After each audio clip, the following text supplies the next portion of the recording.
كان يا مكان كان في بنت عندها 13 سنة رجعت من المدرسة وهي منهارة. دخلت الحمام وقفلته على نفسها وفضلت تغسل وشها لمدة ساعة كاملة. وشها التهب واضطرت مامتها تاخدها للدكتور. ولما سألتها ليه عملتي في نفسك كده يا بنتي، ردت بكل براءة وقالت علشان ابقى بيضة زي اختي. ايه اللي يخلي بنت في السن ده تعمل كده؟ لو بشرتك فاتحة، شعرك ناعم، جسمك ممشوق، ويا بقى لو عينيكي ملونة، يبقى أهلا وسهلا بيكي في عالم الجمال والمال والسلطة. إنما لو ما فيكيش المميزات دي، استخبي على جنب عشان كل الابواب هتتقفل في وشك. طب ما تزعليش، هنفتح لك الابواب تاني بس بشرط تتصرفي عشان تبقي بالمواصفات دي. تستخدمي الشامبو الفلاني اللي هيخلي شعرك حرير، واللينسز دي اللي هتخلي عينك زرقاء، ومنتج التنحيف ده اللي هيخليكي رفيعة. او روحي لعيادات التجميل يعملوا لك عمرة كاملة بدل ما تفضلي كده. الشركات استغلت الحتة دي وبيلعبوا على احساسك بعدم الثقة بالنفس عشان يكسبوا اكتر. بيقنعوكي ان البشرة الفاتحة هي الاجمل والانضف والارقى، وان الطريق للطبقات العليا لازم يعدي على صابون التفتيح. فبكل بساطة انت هتستعملي الكريم ده عشان تفتحي في مدة معينة، واللي هي عمرها ما بتيجي غالبا. المنتجات دي شعبيتها جبارة في اسيا وافريقيا، وبحسب التقارير سنة 2027 سوق تفتيح البشرة هيكسر ال 24 مليار دولار. واسيا بالتحديد هي اكبر سوق لمنتجات التفتيح. وحسب منظمة الصحة العالمية 40% من ستات الصين والهند ودول اسيوية تانية بيستخدموا المنتجات دي بشكل منتظم. الهند لوحدها تقريبا حوالي 80% من مرطبات البشرة اللي هناك مصممة لتفتيح البشرة. وده رقم كبير قوي ان كل الناس دي تبقى عايزة تغير لون بشرتها. اغلب الهنود لسه مقتنعين ان البشرة الفاتحة هي الاجمل والاكثر حظا في الشغل والجواز. حتى في الجرايد عندهم تلاقوا في عمود الجواز مطلوب عروسة بيضة او عروسة تبحث عن عريس ابيض.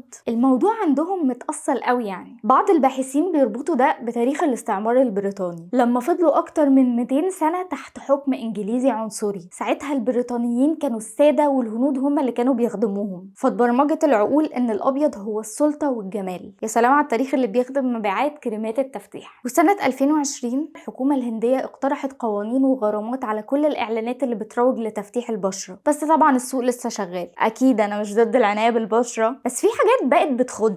في بنات بقت تدخل على نفسها مواد كأنها داخلة مستشفى مش روتين عناية. بيستخدموا مادة اسمها الجلوتاثيون، المفروض انها مادة طبيعية موجودة اصلا في جسمنا، شغالة كمضاد للأكسدة، يعني بتحمي الكبد وبتنظف الجسم من السموم. تمام. المشكلة بدأت لما بقت بتستخدم كحقن وردية، وده بهدف واحد بس وهو تفتيح البشرة. والناس بقت تاخدها من غير ما تعرف ان ده ممكن يدمر الكبد والكلى والجهاز العصبي. بصراحة بشرتك ممكن تفتحي فعلا، بس ممكن ما تلحقيش تفرحي بيها. ال FDA في الفلبين حذرت بشكل صريح ان الجلوتاثيون لما بيتاخد عن طريق الوريد لتفتيح البشرة ممكن يسبب فشل كلوي، تلف كبدي، مشاكل في الاعصاب، وحساسيه قاتله. ومش بس كده، وزاره الصحه هناك قالت ان هو غير امن وان في حالات فقدت بصرها. فده مش تفتيح، ده تلويح رسمي للخروج من الحياه. خلي بالك من جسمك، مش كل حاجه لونها ابيض تبقى انضف او اصح او اجمل. يمكن اللي محتاج تنظيف هو المقياس اللي بيقولك ان لونك الطبيعي مشكله. وخليني اكون منصفه، الجلوتاثيون نفسه مش شيطان. لما بيتاخد بجرعات صغيره وتحت اشراف طبي ممكن يبقى امن، خصوصا لو بيتاخد كمكمل غذائي عن طريق الفم او عن طريق الاكل. المشكله مش في الماده، المشكله في الطريقه. الجسم ساعات ما بيمتصش الجلوتاثيون الوريدي بكفاءه وممكن يرفضه اصلا. يعني بتهددي كبدك وانتي اصلا مش ضامنه النتيجه. حبي نفسك، كفايه جلد ذات، وقولي لنفسك انا كفايه وجميله ايا كان لون بشرتي. ما تنسوش تعملوا لي لايك وسبسكرايب. وبس كده، اشوفكم في الفيديو اللي جاي على خير.